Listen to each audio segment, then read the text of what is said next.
Bonjour, bonsoir, mesdames, messieurs, merci infiniment de votre fidélité d'écoute à FM Liberté, également sur Afro TV. Merci et bienvenue dans votre émission Avis de la Diaspora sur les ondes de votre télévision Afro TV. Allez tout simplement sur le www.afrotv.com. Merci également pour vous qui allez partager également ce moment d'information avec nous, surtout des décryptages. Vous pouvez nous appeler sur le 319 473 76 pour ce numéro aujourd'hui et pour débattre avec nos invités qui sont en ligne aujourd'hui. Donc, j'ai encore eu le signe honneur d'avoir en ligne et surtout pas du place et surtout également par téléphone et au studio également des invités qui nous honorent de leur présence. Merci de m'aider également à les remercier pour leur patience et puis pour leur disponibilité. Il s'agira très bientôt donc de Monsieur Serge que nous allons accueillir également. Il est Monsieur Serge Leguedahen qui est donc le président d'un parti politique. Il nous parlera également de son parti du côté de Centrafrique également. Et nous avons Monsieur Alex Mikafo qui est analyste politique que nous recevrons au cours également de cette émission. Nous avons Monsieur Koko Tatanga qui est également un Camerounais et qui nous honore de sa présence. Lui, il nous parlera par téléphone, bien sûr, également sur le www.afrotv.com. Monsieur, bonjour, comment est-ce que vous allez, Monsieur Alex? Moïse, je vais bien. Merci. Monsieur Serge, comment est-ce que vous allez, Monsieur Serge? Bonjour, Monsieur Serge. Est-ce que ça va, Monsieur Serge? Vous nous écoutez 5 sur 5? Très bien. Voilà. Voilà, merci Monsieur Serge pour votre disponibilité. J'ai envie de vous appeler Excellence, puisque bientôt oui, vous serez encore président.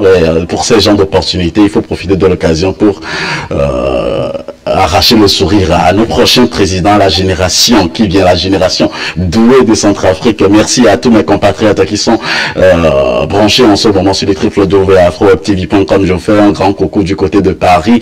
Vous nous écoutez également sur les www.afrotv.com et bientôt on saura si le monsieur Serge Leguedahen sera président en Centrafrique et va résoudre toutes les solutions.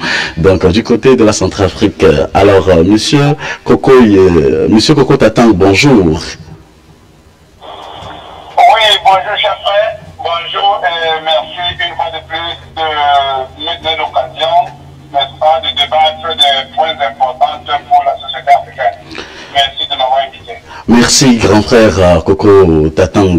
Je précise également qu'au menu aujourd'hui nous avons plusieurs nationalités. Nous avons la Centrafrique, nous avons également le Togo, nous avons également donc le Cameroun, ce qui veut dire que nous parlons plus d'Afrique également sur ce média que vous suivez en ce moment. Alors si vous devez faire quelque chose, c'est de nous aider à divulguer l'information, à dispatcher l'information avec les uns les autres et de appeler nous également pour participer également à ce débat qui va intéresser beaucoup de personnes sur le plan africain. Aujourd'hui, comme je l'ai dit, on parlera également de l'instabilité en Centrafrique. Également, nous parlerons de la normalisation des relations de la France au Rwanda. Également, le second mandat du président béninois Patrice Talon. Et ensuite, donc, la certification de l'aéroport de Cotonou aux normes internationales. Très important sujet à débattre aujourd'hui. Et également, donc, je m'honore également de votre présence. Merci pour votre patience et je suis très heureux également de vous écouter et pour vos analyses et surtout pour vos réflexions que vous allez partager avec les uns les autres qui nous suivent également sur Facebook en ce moment à Afro Web TV, et ça fait plaisir également d'avoir des hommes comme ça engagés pour la bonne cause. Très rapidement, je vais partager une très belle information avec les téléspectateurs. L'ancien combattant du bataillon des forces spéciales Assimi Goïta a été déclaré vendredi président de transition du Mali par la Cour constitutionnelle quelques jours après avoir mené un deuxième coup d'État contre le pouvoir civil. La Cour constitutionnelle malienne a déclaré vendredi dernier le colonel Assimi Goïta, chef d'État et président de transition du pays, parachevant le deuxième coup d'État conduit par l'officier et les militaires en 9 mois. Les chefs d'État ouest-africains réunis en sommet extraordinaire se pencheront sur la situation du Mali dimanche, c'est-à-dire demain, avec l'éventualité des sanctions à la clé. La France et les États-Unis engagés militairement au Sahel ont brandi la menace des sanctions. On en parlera dans une autre émission sûrement, mais c'est juste une information que je vous donne également pour pour vous permettre également d'être à l'actualité. En Centrafrique, l'envoyé spécial de l'ONU en Centrafrique, Mankeur Ndiaye, affirme que la situation sur place s'améliore depuis les tensions autour de l'élection présidentielle à la fin 2020, période pendant laquelle, selon ces mots, le pays était presque au bord du gouffre. Vu que nous avons un opposant avec nous, et qui est M. Serge Leguedayen, je vais me permettre de lui dire, de nous expliquer en fait ce qui se passe réellement en Centrafrique en moins de 4 minutes. Monsieur Serge Leguedayen. Ben, ce qui se passe en Centrafrique, ben, comme vous le savez, nous avons eu beaucoup de coups d'État en Centrafrique et nos parents n'ont pas su mettre en place des institutions solides afin de garantir l'avenir à tout le monde. Et donc, c'est les conséquences de ces instabilités chroniques qu'il y a en Centrafrique. Je pense qu'on a eu en tout en 60 ans 5 coups d'État, 5 ou 6 coups d'État. Et donc, à chaque fois, ben, on casse tout, on recommence. Et aujourd'hui, on se retrouve dans une situation qui est assez critique. Et c'est ça qui continue. Donc, je pense que le président Touadéra essaie de faire ce qu'il peut avec les moyens de bord pour essayer de ramener la stabilité en République centrafricaine. Maintenant, si les intentions sont bonnes, ce sera des intentions à encourager. Par contre, si les intentions c'est pour perdurer au pouvoir et puis toujours continuer avec cette mauvaise façon de faire, de gérer, je pense qu'on n'est pas sorti de l'auberge.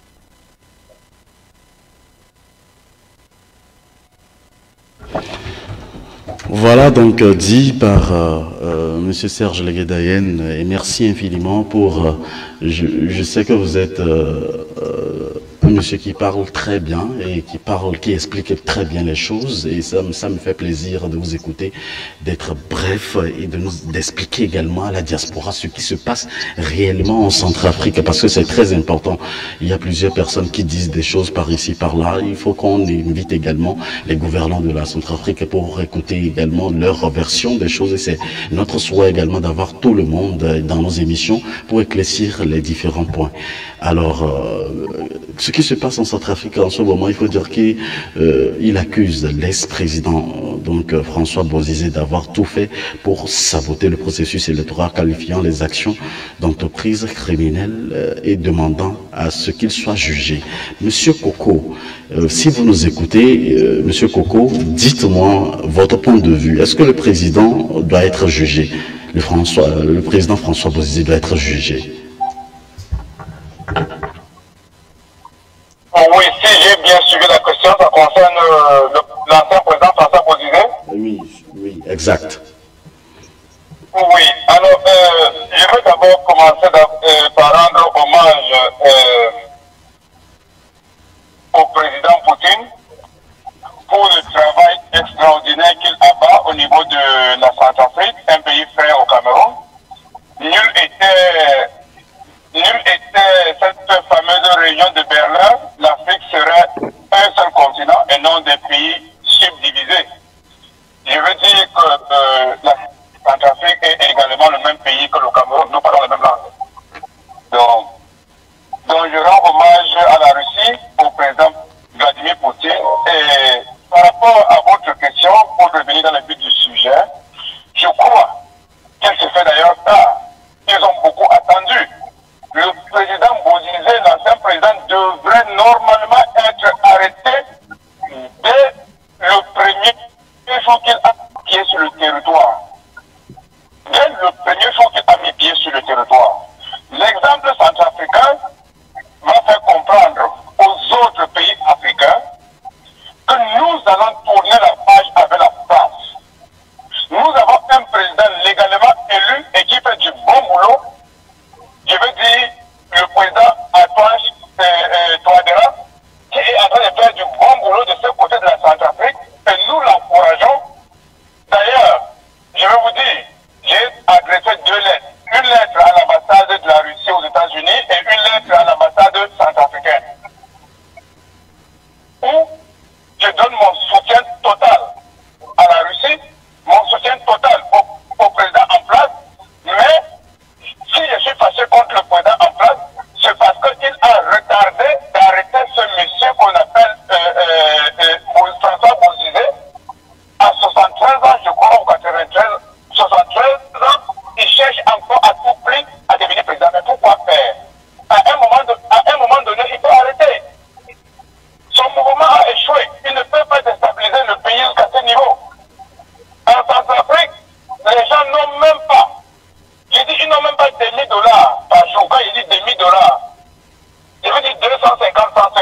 Merci, Monsieur Koko Tatang. Ça fait plaisir de vous écouter. Je pense que nos invités prennent beaucoup de notes en ce moment pour éclaircir les points sombres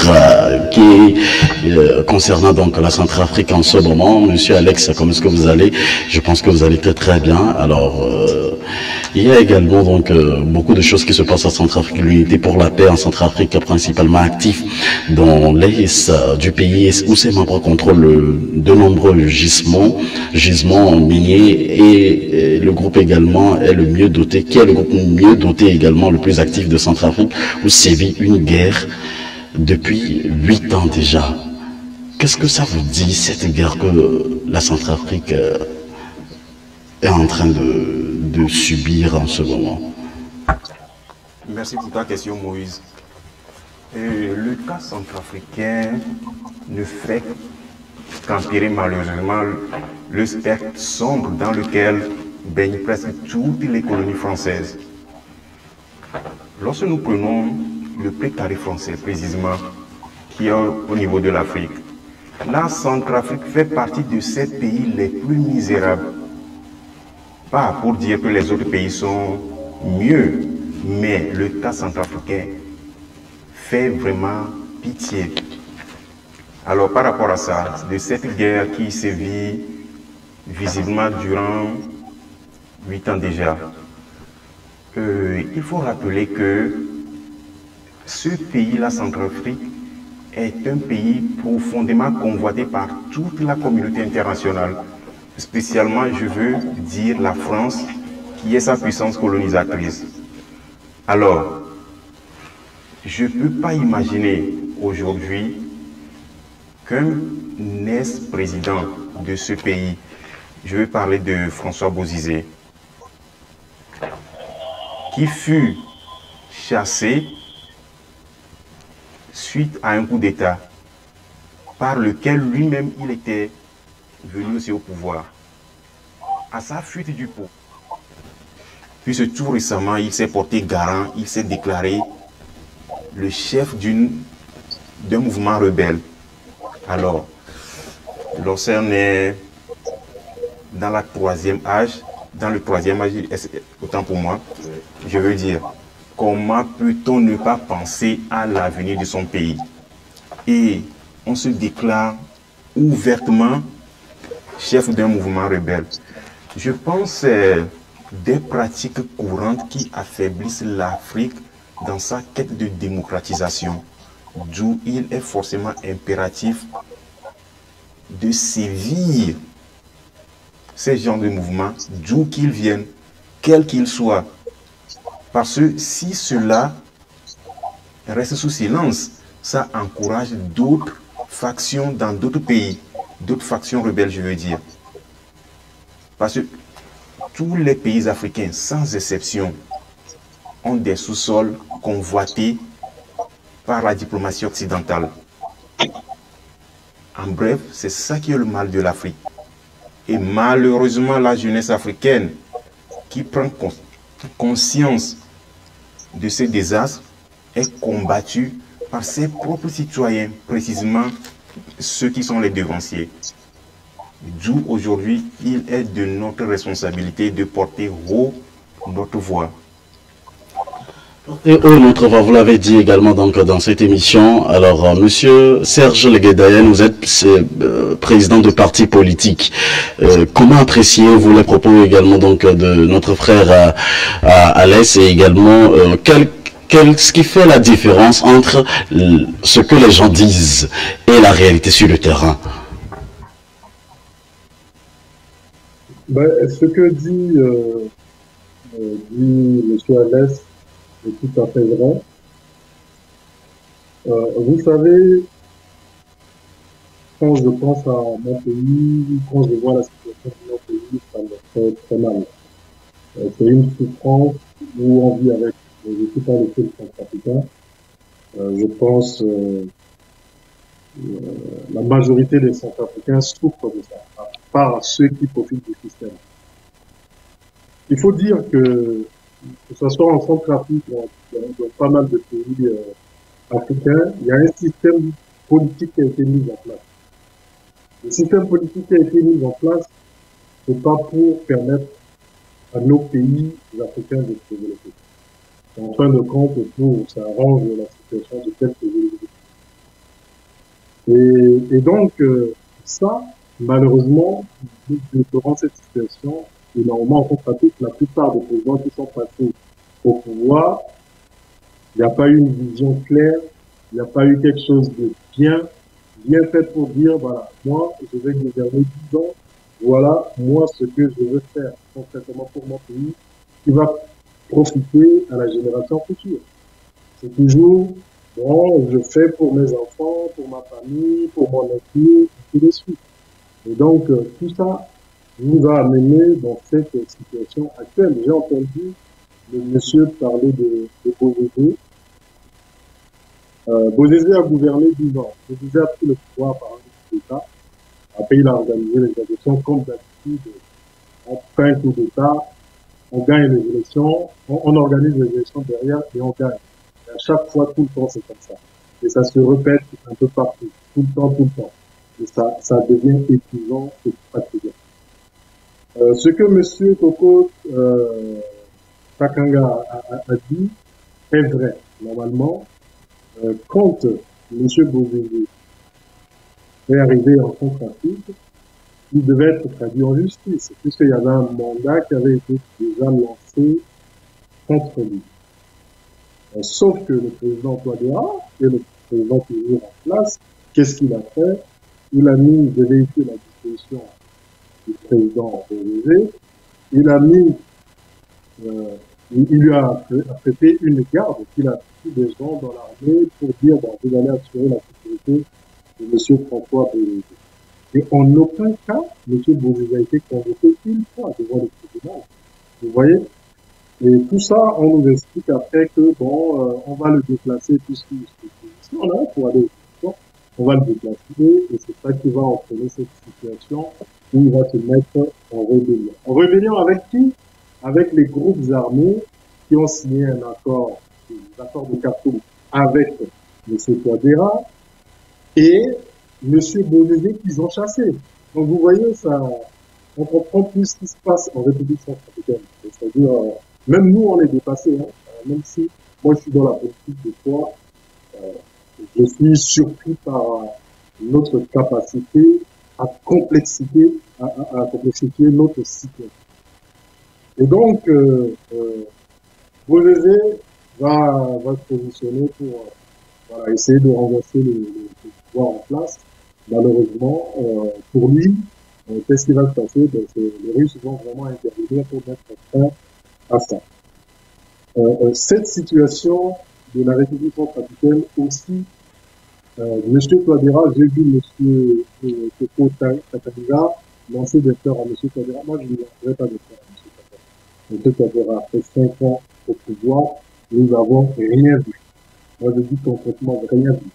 Vous savez, les ministres chez nous roulent des véhicules de 100 millions.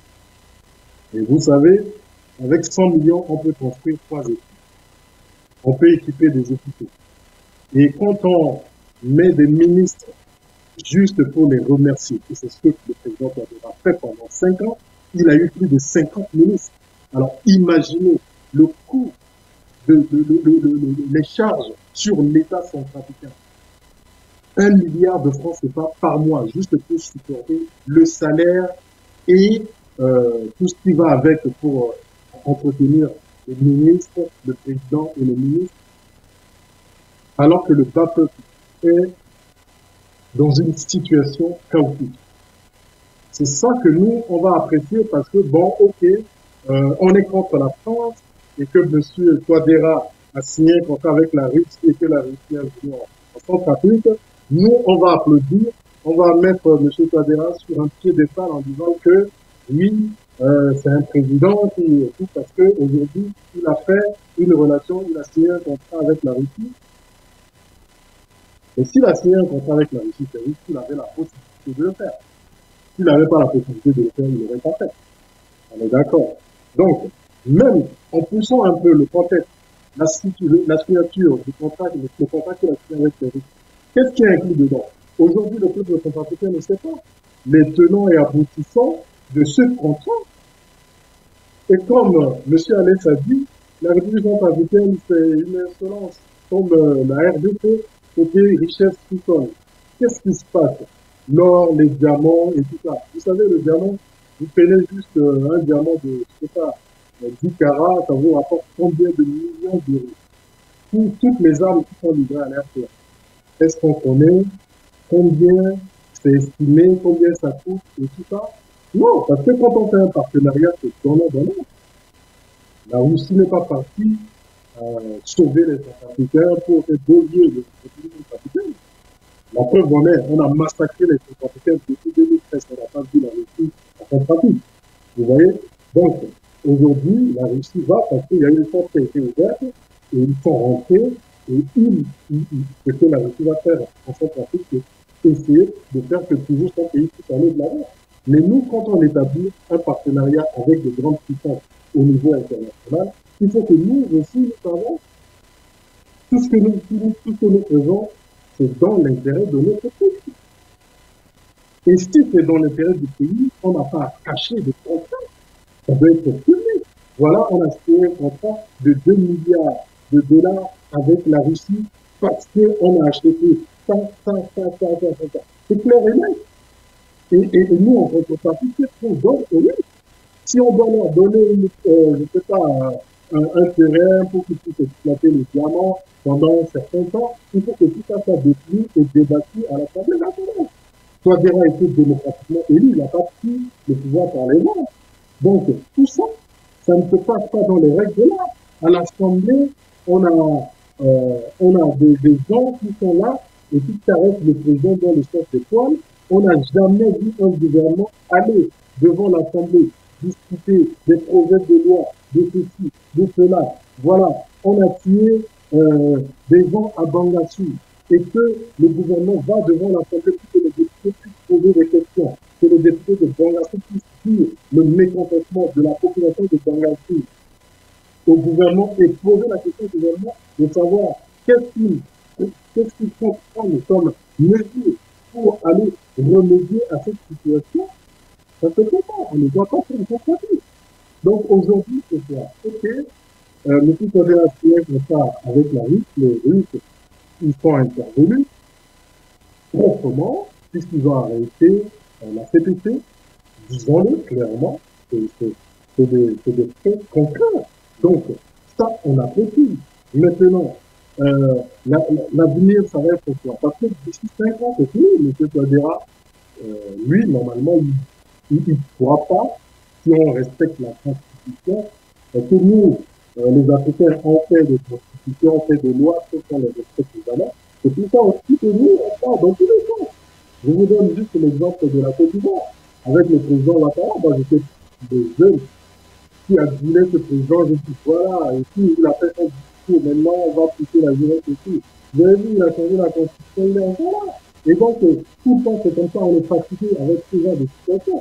Maintenant, M. Touadéra qui a ramené les Russes en Centrafrique, qu'est-ce qui va se passer d'ici 5 ans? Est-ce qu'il va passer la main proprement ou il va tout faire pour modifier la Constitution pour rester fort? Donc, vous voyez, c'est très complexe. Moi, j'ai été à Bangui en décembre 2019. Je vous garantis, j'ai été à l'hôpital communautaire. Il n'y a pas de brancard. Un brancard, ça coûte combien? Même un brancard, on peut le fabriquer localement. Mais quand on dirige un pays, on est là pour se préoccuper de la population, des gens qui vous ont élus, qui vous ont fait confiance. On vous fait leader pour que vous puissiez vous retrouver et vous recevez tout le monde. Il n'y a pas de brancard, je vous le dis. Je ne sais pas s'ils ont remédié à cette situation.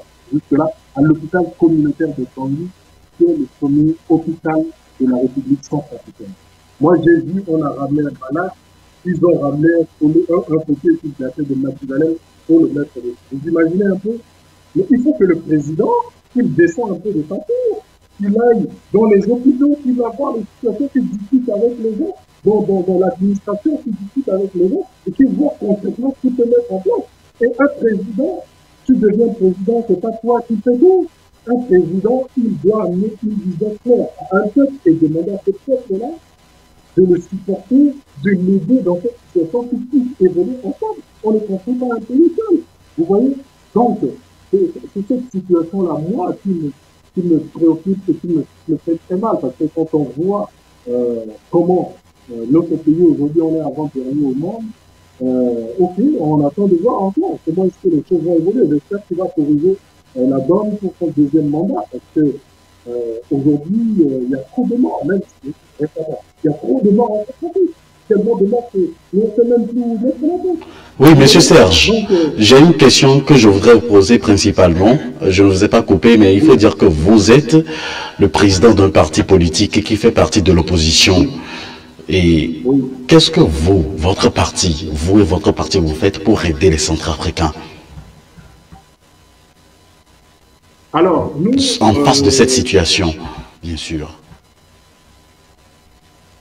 Alors, nous, ce qu'on a essayé de faire, on n'a pas attendu, on verra, hein. Dès qu'on a commencé à rentrer dans la politique, parce que moi, de base, je suis pas un politicien, c'est parce que j'étais fatigué de tout ce qui se passe en République centrafricaine et tout ce qui m'a suivi. Nous avons essayé de faire de la pédagogie. On faisait de l'opposition, mais on essayait aussi de faire de la pédagogie, d'expliquer aux Centrafricains comment un pays fonctionne. Par exemple, on a pris le budget de l'État. C'est une vidéo de 3 heures que j'ai essayé de faire. Notre langue nationale, le sanglais, pour expliquer avec des moyens simples, pour expliquer comment un pays, comment le budget d'un pays doit être géré. Parce que c'est le trésor public. Et aussi, j'ai fait des vidéos sur les projets, parce que 95% des projets soient en Centrafrique. On ne peut pas construire un pays si 95% des projets soient. Parce que ces projets-là, c'est des projets de route, des projets d'école, c'est des projets d'hôpitaux. Et quand tous ces projets foirent, parce qu'il y a toujours quelques individus zéros qui vont se partager l'argent qui est venu financer ces projets, mais on n'y arrive pas. Et donc, moi j'ai essayé d'expliquer, parce que j'ai l'impression que ça ne fait pas partie de notre culture de gérer des projets, alors qu'on gère tous nos familles. Ça commence par là. Quand on veut faire partir en vacances, préparer un voyage, c'est un projet. Et comment est-ce qu'on fait? On définit les délais, on définit ce qu'on doit réaliser, le voyage qu'on doit réaliser, et combien ça va coûter. Et on met l'argent de côté pour ça, et on s'assure que les choses se passent bien. Même s'il y a des imprévus, on s'adapte. C'est comme ça qu'on fait. Mais allez voir en Centrafrique, 95% des producteurs. Donc, j'ai mis en place des choses pour expliquer à la population que tous ces projets qui viennent, c'est pour le bien-être du pays et que ces projets doivent être bien gérés. Et comment est-ce qu'on doit faire pour que ces projets-là aboutissent? Parce que chez nous, on a un langage, je n'ai pas mangé dans ce projet. C'est ce que les gens disent. Même vous allez au ministère, je n'ai pas mangé, mais ce projet-là, on n'a pas mangé. Mais est-ce que l'argent qui vient pour faire une route, il faut que les gens mangent dedans? Non. L'argent est destiné à payer les gens qui vont mettre leurs compétences pour réaliser ça, acheter le matériel qui va permettre de réaliser cette route, et tout, ça a été calculé et défini comme ça.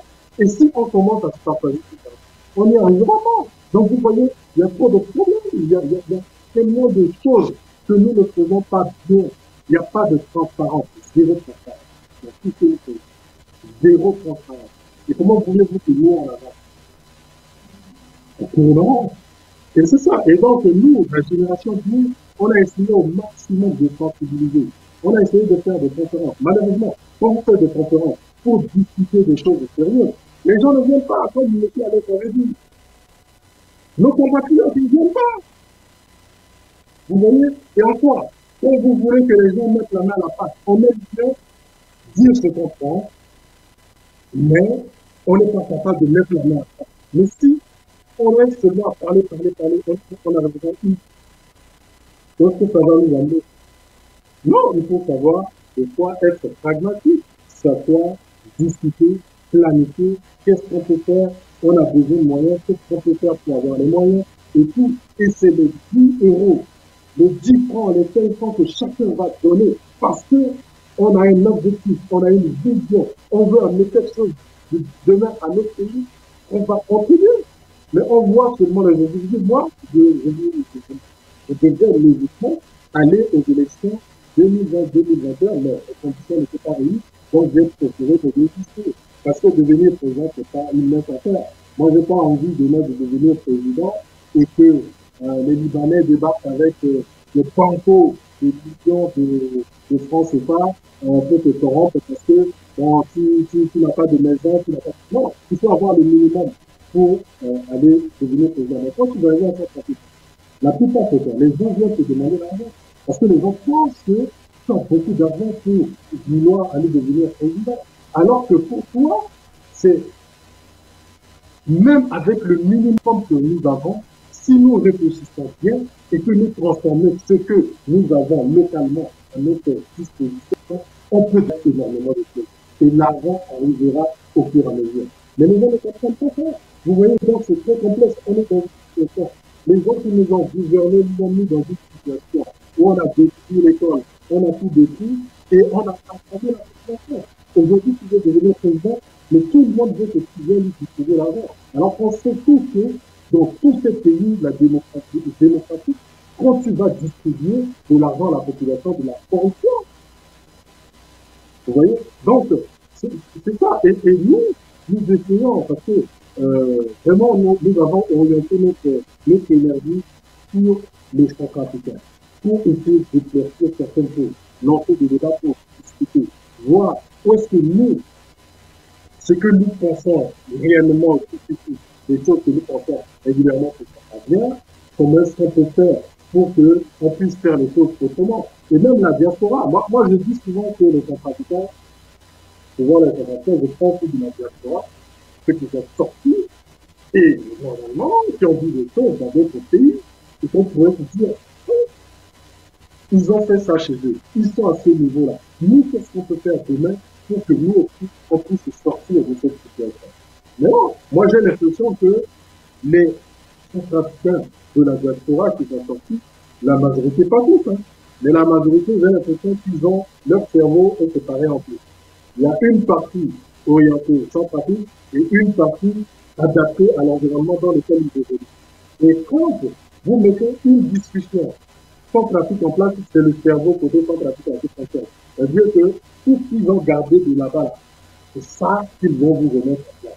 Moi, j'ai vu en France ici, des gens discuter avec quelqu'un de la diaspora qui allait poser sa candidature pour devenir député. Ils étaient tous là en train de lui dire, oui, dis-nous, qu'est-ce que tu vas faire chez nous là? Mais il faudra que quand tu deviens député, dans notre quartier là, il faudra que tu puisses faire les routes. Est-ce que, de vous à moi, est-ce que c'est le rôle d'un député d'aller prendre son argent et de faire la route? On en parlera tout à l'heure. Voilà, le député ne fait pas partie de l'exécutif. On en parlera tout à l'heure. C'est un législateur qui est à l'Assemblée. Vous voyez? Donc, tout est biaisé chez nous. Et tout est biaisé dans la tête des gens. Et pour reconstruire ça, d'abord, il faut passer par les écoles. Il faudra remettre les écoles en place. Et si on arrive à remettre les écoles en place, à planifier, ça va prendre 20 ans. Moi, je le dis, ça va prendre 20 ans pour qu'on puisse avoir une population qui est préparée à affronter l'avenir. Merci, monsieur Serge. Ça fait plaisir. Merci beaucoup, monsieur Serge. Vous nous écoutez également sur le www.afrowebtv.com. Nous sommes avec le président du parti politique Génération Doué de la Centrafrique, ou soit en Centrafrique, c'est ça. Et puis, monsieur Serge Leguedayen, qu'on reçoit depuis Paris. Merci infiniment pour votre disponibilité. Merci également à monsieur Alès Mikafo, qui est analyste politique, qui nous honore de sa présence dans notre studio aujourd'hui. Et également, nous avons en ligne monsieur Koko et Tatang, qui est analyste politique, le Camerounais que j'adore tellement, le très jeune Camerounais. Merci beaucoup d'être avec nous. On continue donc le débat. On parle d'instabilité donc en Centrafrique en ce moment. Merci également à vous tous qui nous suivez également sur notre page Facebook ainsi que sur également donc le site web afrowebtv.com. Allez tout simplement sur afrowebtv.com/live et vous serez là à la bonne adresse, notamment pour suivre cette émission que vous suivez de par le monde et partager également avec les amis. Montez le mercure, comme on a l'habitude de le dire. Alors, monsieur Tatang Coco, vous avez écouté également monsieur Serge parler tout à l'heure des députés et autres, et donc les Centrafricains ont été appelés aux urnes dimanche dernier pour élire leurs députés dans 49 circonscriptions où le scrutin n'avait pas pu avoir lieu en décembre en raison d'une offensive rebelle. Et également, les résultats ne devraient pas être rendus publics avant quelques jours. Les Centrafricains ont voté donc dans le calme dimanche dernier, 27 mai, pour élire leurs 49 derniers députés. Et dans des circonscriptions, le scrutin n'avait pas pu se tenir ou au premier tour également il y a 5 mois en raison d'une offensive rebelle. Que dites-vous aux Centrafricains face à cette situation? Monsieur Coco Tatang, si vous nous écoutez. Oui, je suis en ligne, je vous écoute, je vous suis très bien. Même si je n'ai pas eu la chance d'écouter entièrement les propos de l'opposant Serge, mais j'ai quand même écouté en partie. Mais je voudrais faire une rétrospective, je voulais un peu rentrer en arrière sur ce qu'il a dit. Parce que nous sommes dans un pays enclavé, qui est la Centrafrique, un pays qui regorge beaucoup de richesses. Et un pays qui est emboîté par toutes les grandes puissances du monde entier. Donc, lorsque vous dites que vous êtes opposant, je vous pose une simple question. Vous vous opposez à quoi et à qui? Vous êtes opposant contre qui et contre quoi? Pourquoi? Pour quelle raison? C'est une question que je pose. Moi, j'ai la chance de vivre dans un très grand pays démocratique qu'on appelle l'Amérique. Il n'y a pas de parti d'opposition aux États-Unis. Nous avons les républicains et les démocrates. Aucun ne s'oppose à l'autre. C'est deux partis idéologiques qui se battent pour la même cause. Chacun a deux manières de penser différentes. Alors, chez nous, en Afrique, dans le cas de la Centrafrique, dont nous parlons, on dit opposant. Qui s'oppose à quoi? Opposant me dit, quoi que tu fasses, pour moi, c'est mauvais. Quoi que tu fasses, c'est mauvais parce que je veux te remplacer coûte que coûte. Que tu fasses bien, que tu fasses mal, mon ambition, c'est de te remplacer. C'est ça qu'on appelle l'opposition. Cette opposition-là, nous la rejetons. Je prends un seul exemple. L'article 22 de la Constitution centrafricaine nous dit ceci. Le président de la République est le chef d'État. Ça, c'est l'article 22 de la Constitution de la Centrafrique. Le président de la République est le chef d'État. Mais est-ce que beaucoup d'Africains comprennent ce qui veut dire chef d'État? Je crois que non. Il y en a qui ne connaissent pas ce qui veut dire chef d'État. On dit qu'il incarne l'unité nationale. Il veille au respect de la Constitution, assure par son arbitrage le fonctionnement régulier des pouvoirs publics ainsi que la continuité et la pérennité de l'État. Il est le garant de l'indépendance nationale et de l'intégrité nationale. C'est où je veux chuter. Il est le garant de l'intégrité nationale. Alors, je demande à l'opposant Serge, il y a de cela 5 ans, est-ce que la Centrafrique, l'intégrité nationale de la Centrafrique était garantie il y a 5 ans?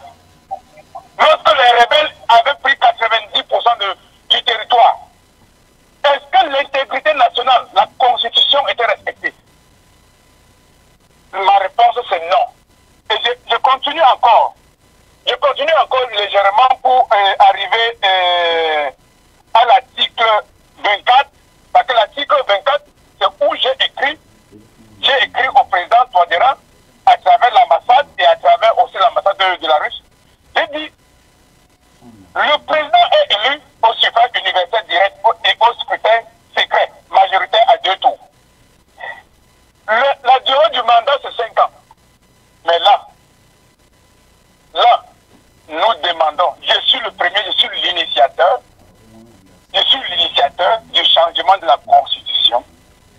Nous demandons au président Touadéra d'engager à travers les députés un changement de voulons pas que la France, après le président Touadéra, place un pion pour détruire cet élan que la Centrafrique est en train de prendre grâce à la Russie. On doit lever ce verrou qui dit que le président est élu pour un suffrage universel pour 5 ans renouvelable une seule fois. Nous voulons que le président Touadéra ait la chance, comme tout citoyen, à être candidat à chaque fois qu'il y aura élection. Juge, c'est le peuple qui juge. Juge au peuple de décider si, oui ou non, on veut le réélire. Mais il doit avoir la possibilité d'être candidat. Nous voulons que ce verrou soit levé. Nous l'avons réussi au Cameroun, le verrou a été, et nous avons fait élire le président Paul Biya en 2018. D'ailleurs, avant 2012, 2018 et consorts, et nous allons encore élire le président Paul Biya en 2012. Si l'opposition n'est pas soudée, nous allons encore élire le président Paul Biya. Donc je voulais dire à cette opposition-là de me dire, est-ce que, oui ou non, le président Touadéra est en train de réussir de rassembler les Centrafricains? Maintenant, je reviens à votre question rapidement pour parler de l'élection des députés. Et je vais faire un parallèle avec le pays dont j'appartiens. Je suis fier d'appartenir à ce pays. Je m'identifie comme un Biaï, c'est-à-dire je supporte le président Paul Biya avec corps et âme. On en parlera également sur notre plan. Et on en parlera sur notre plan, surtout pour parler également de votre pays, le Cameroun. On continue donc avec M. Alès pour le moment. Oui, attendez, on va fermer la parenthèse de la Centrafrique. Monsieur Coco, on va fermer la parenthèse très rapidement avec la Centrafrique et je vais revenir à vous sur ce sujet-là. Allez-y, 1 minute. Oui, je voulais dire, en ce qui concerne les élections des députés, oui. Il est trop simple. L'élection est convoquée. Tout parti politique désireux d'avoir des députés libres d'apporter ses candidats. Vous n'apportez pas les candidats, vous faites chemin libre. Vous laissez le chemin libre au président ou au parti au pouvoir et rappeler tout. C'est qui est tout à fait normal. Vous voulez la compétition, venez parce que les députés pas la faire les élections de proximité. Venez et démontrer la puissance de l'opposition. Si l'opposition a peur de partir se faire élire ou de placer les candidats, c'est parce qu'ils savent que le peuple centrafricain ne va élire aucun député de l'opposition. On ne va élire aucun député de l'opposition. Merci, Monsieur Coco. On a saisi votre position par rapport à ce sujet. Merci beaucoup, Monsieur Coco. Ça fait plaisir. Monsieur Coco Tatanga est l'un de nos invités aujourd'hui dans votre émission Avis de la Diaspora. Vous êtes en plein, donc, dans cette émission. Alors, on a également l'honneur de recevoir également Monsieur Alès qui nous honore de sa présence aussi. Et il faut dire également qu'on parle de l'instabilité en Centrafrique. Ces dernières partielles des élections législatives laborieuses en 3 étapes présentaient peu d'enjeux. La nouvelle chambre qui a commencé ses travaux est déjà dominée par le parti du président réélu le 27 décembre dernier et également donc dont les proches sont déjà élus au poste clé de l'Assemblée, bien qu'ils ne disposent pas pour l'heure d'une majorité. Monsieur Alès, dites-moi, que pressentez-vous et quelle est la solution qu'on peut trouver par rapport à cette situation que traverse la Centrafrique? Merci Maurice. Particulièrement, c'est toute l'Afrique qui est indexée au général. Alors, qu'est-ce que je veux dire? Nous pouvons tous noter que dans tous les régimes africains, souvent les parlements sont monocolores. Ça aussi, il ne faut pas qu'on se voile la face. Certes, aujourd'hui, le président Akan Touadéra, il n'a pas encore la majorité au Parlement, mais attendons-nous bien, il l'aura.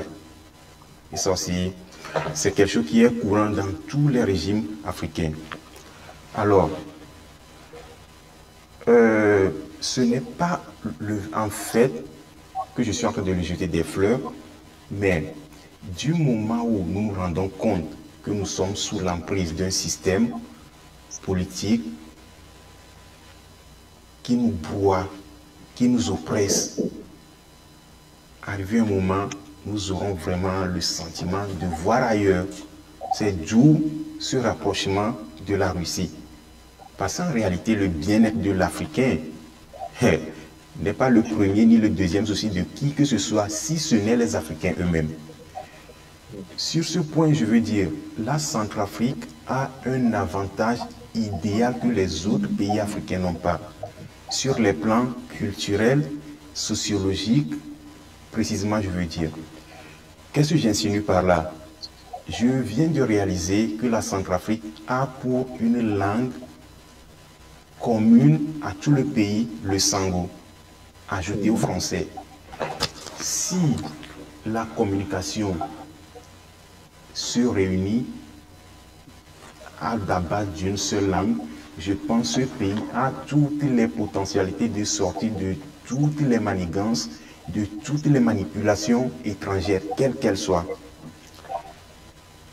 C'est suite à cela, j'invite toute la jeunesse africaine, toute la jeunesse centrafricaine, toute la classe politique centrafricaine à se ressaisir, dénoncer tous les accords de coopération depuis l'époque de la décolonisation, dénoncer tous les accords de défense, parce que je pense que ce sont ces deux éléments fondamentaux qui empiètent sérieusement sur la politique africaine. Et aujourd'hui, soyons francs, la Centrafrique ne sortira pas de ce pétrin du jour au lendemain. Ce sera un travail de longue durée, d'où la prise de conscience collective de toute la société centrafricaine. Peu importe le bord dont on se trouve, que ce soit de l'opposition ou du parti au pouvoir, parce qu'après tout, c'est l'unité nationale qui fera que nous pourrons sortir de ce pétrin que l'Occident est en train de nous infliger.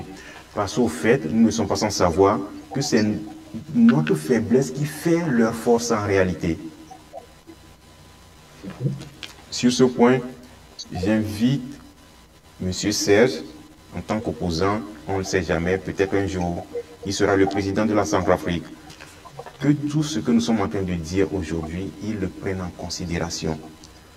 Parce que personne ne viendra construire nos pays à notre place.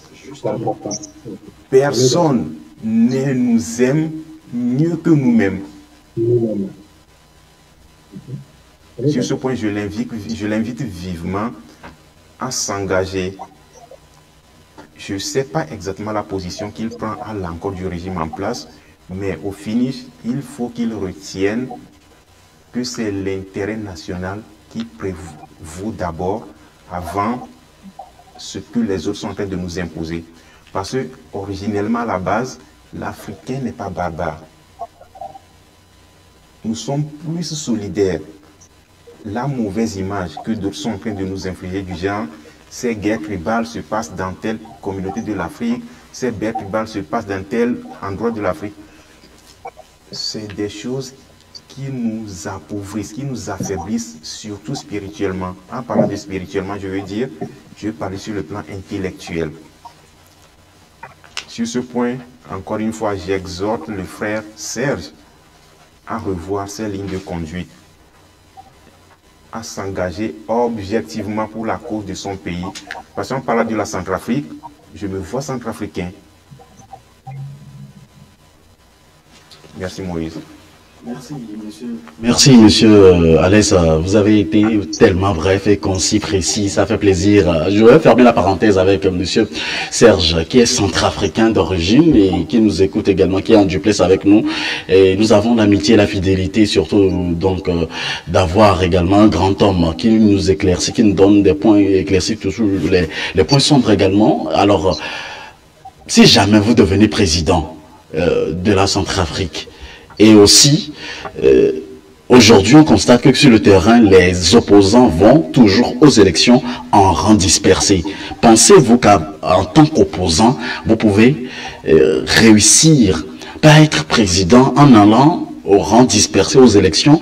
Et quelle est la solution que vous proposez à tous les Centrafricains qui nous écoutent en ce moment et qui nous regardent en ce moment sur Afro-Web TV, sur FM Liberté, et pour qu'on sache qu'aujourd'hui, dans un bref délai, on peut avoir une proche solution, une solution idoine face à cette situation qu'on voit en Centrafrique, Monsieur le Président. Je rappelle également, avant que vous ne répondiez à la question posée, à tous les amis internautes, tous les amis téléspectateurs, que vous êtes également sur Afro TV dans votre émission Avis de la diaspora. Nous recevons pour vous le président du parti politique Génération Doué en Centrafrique, et c'est Monsieur Serge Leguedayen que nous recevons. Monsieur Serge, Oui. allez-y, répondez à mes questions posées. Alors, déjà, je vais essayer de répondre aux questions de monsieur Katanga. Hein, c'est Katanga. Hein, Monsieur Koko Tatang. Monsieur Koko Tatang. Tatanga, ok. Alors, je constate que monsieur Koko Tatanga est camerounais. Et qu'il écrit à M. Touadéra, c'est ce qu'il demande. Parce que je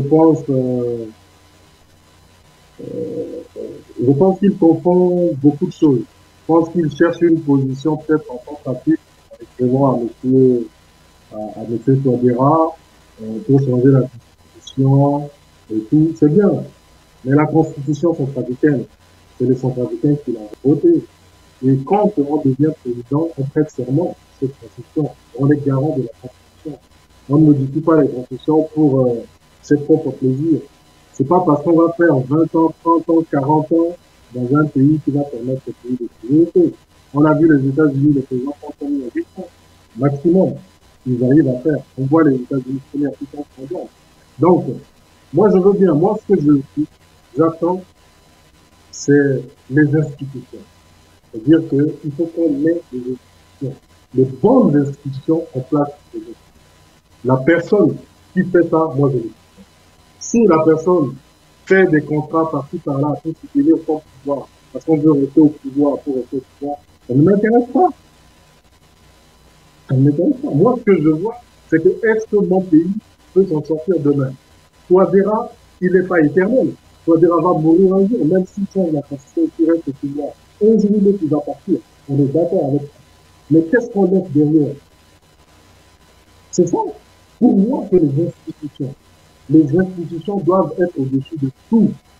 Que tu sois président ou quoi que ce soit, tu dois respecter les institutions.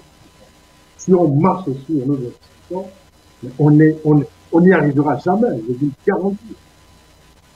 Bon, donc ça, c'est une réalité. Maintenant, il parle d'opposants. Je pense qu'on n'est pas ce qu'on appelle la démocratie.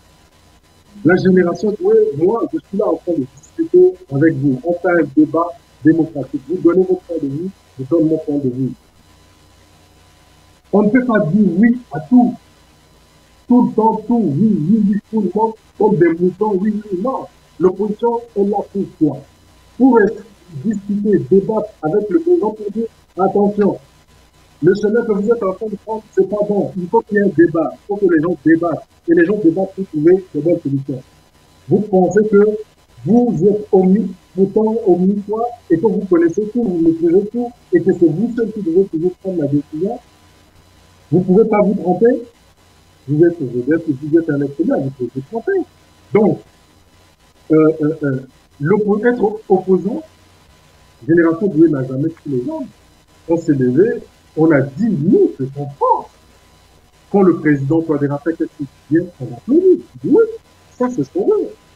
Parce que nous, que le président en place, on lui met la pression pour qu'il puisse bien faire les choses, afin que nos parents puissent en profiter. C'est ça, être opposant. Être opposant ne veut pas dire, oui, on veut détruire tout le monde, on veut tuer tout le monde, ou parce qu'on veut gouverner de monde. Non, c'est pas ça, je suis désolé.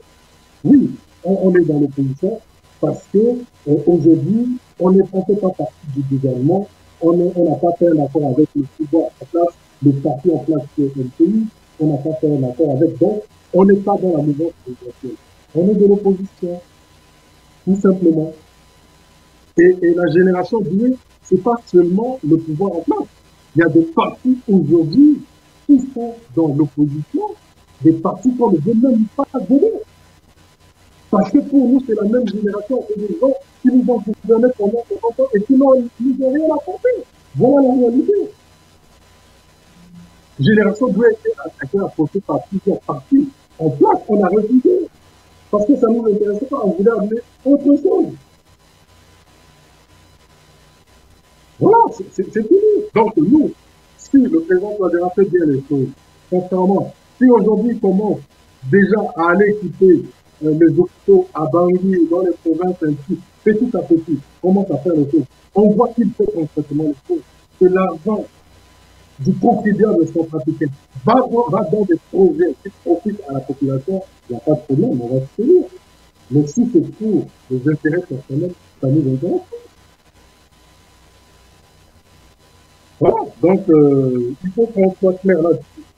Maintenant, j'ai bien compris le message de M. Alex. En réalité, on ne ferme pas la porte. On ne ferme pas la porte.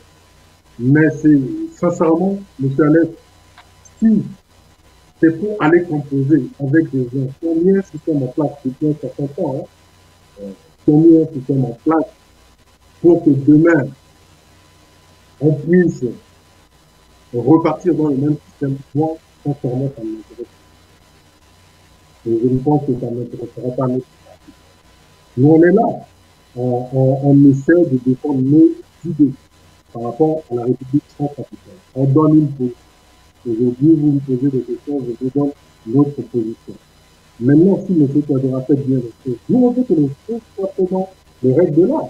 On nous dit concrètement, voilà ce que nous avons fait, que c'est pas clair. Dans la trace, tout simplement. Est-ce qu'on ne peut pas exiger ça des gens qui nous gouvernent? Est-ce que la République centrafricaine, c'est sa propriété privée? Non, justement. Alors, monsieur Serge, il y a un auditeur en ligne qui voudrait vous poser une question particulièrement. Alors, monsieur Serge, allô l'auditeur. Allô, monsieur Serge, vous nous écoutez? Oui. Ok, merci beaucoup pour votre fidélité. Alors, auditeur en ligne, bonjour. Allô? Allô? Allô, auditeur en ligne, bonjour. Alors, bonjour. Alors, monsieur Serge, je vous écoute. Votre question, s'il vous plaît. À qui ai-je l'honneur? Bonjour, monsieur Serge. Bonjour. Alors. Oui, allez-y, posez votre question, s'il vous plaît. Ok. Je voulais intervenir en posant une question à monsieur Serge sur de me définir la nature de son opposant. La nature le statut de son opposant. Mais dans son intervention, il a apporté des éclaircissements parce que la Centrafrique, en ce moment, est un pays en guerre. Donc, il faut, même si vous êtes opposant, il faut que vous ayez l'esprit patriotique. Et dans sa définition, il a apporté son éclaircissement. Alors, merci, je n'ai plus d'interrogation. Merci, bonne journée. Merci beaucoup, monsieur Adolphe. Merci de nous avoir appelés, vous aussi. Et bon week-end à vous. Merci de nous suivre et de nous soutenir. Vous êtes sur Afro-Web TV avec le président du parti politique Génération Doué en Centrafrique. Et nous nous honorons également de votre présence en ligne aujourd'hui.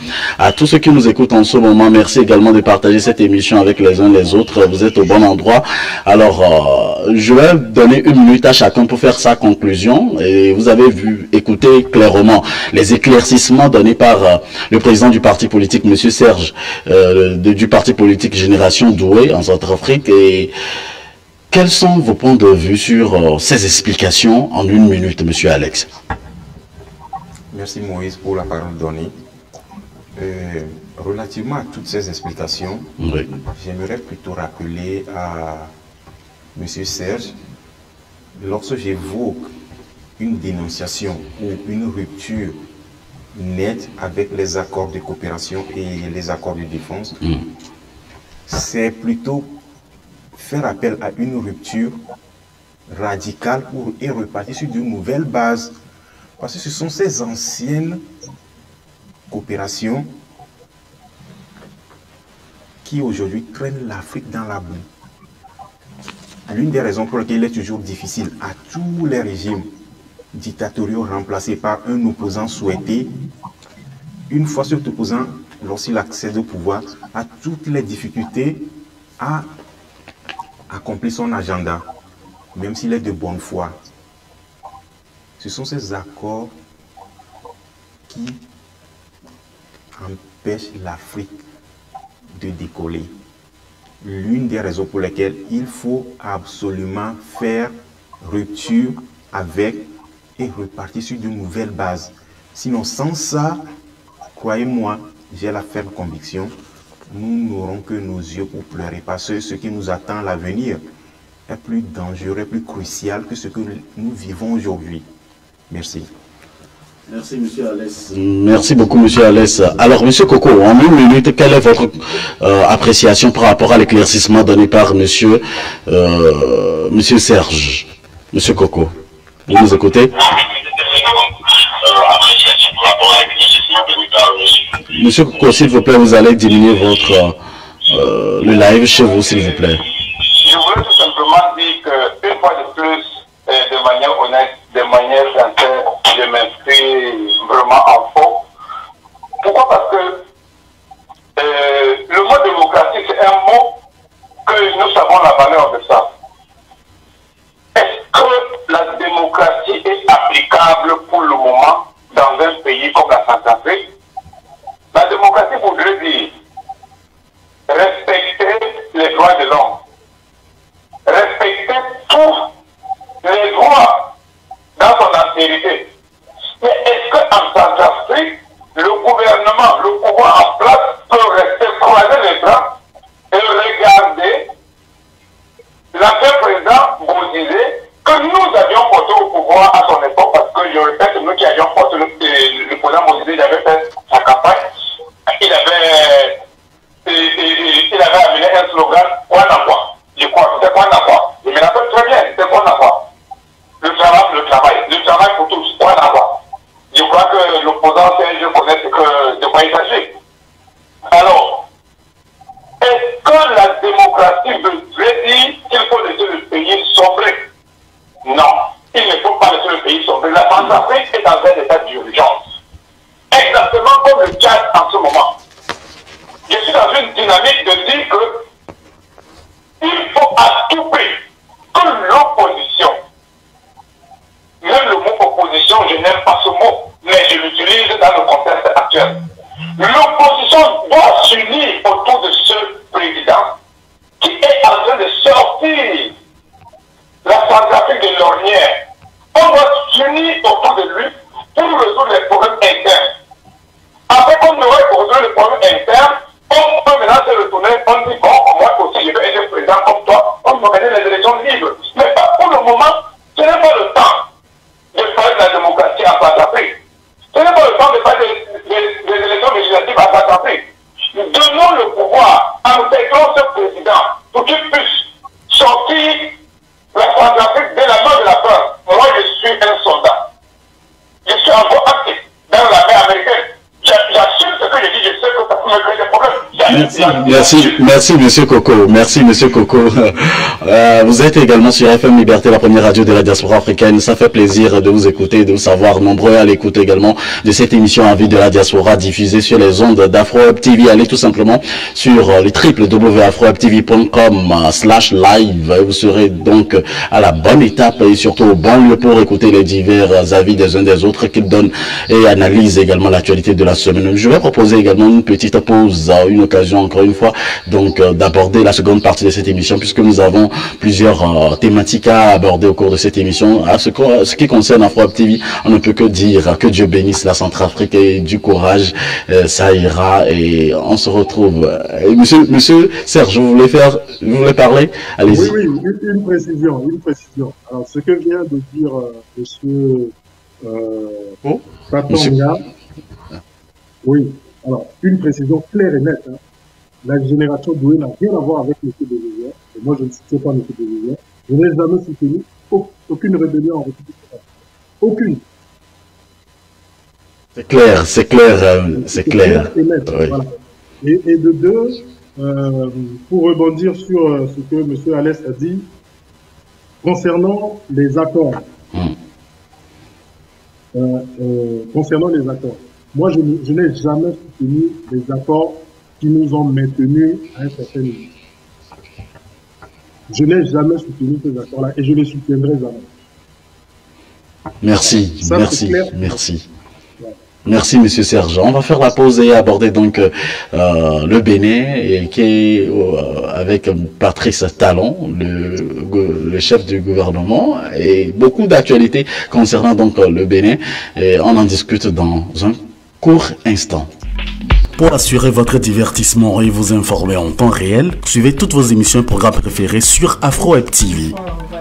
Afro-Web TV vous propose un programme varié et diversifié sur www.afrowebtv.com. Sur Afro-Web TV, ce sont des reportages, des interviews, des émissions interactives, des débats et des documentaires entrecoupés des informations. Afro-Web TV, disponible sur YouTube et sur www.afrowebtv.com. Afro-Web TV, la télé plus proche de vous et dans vos téléphones.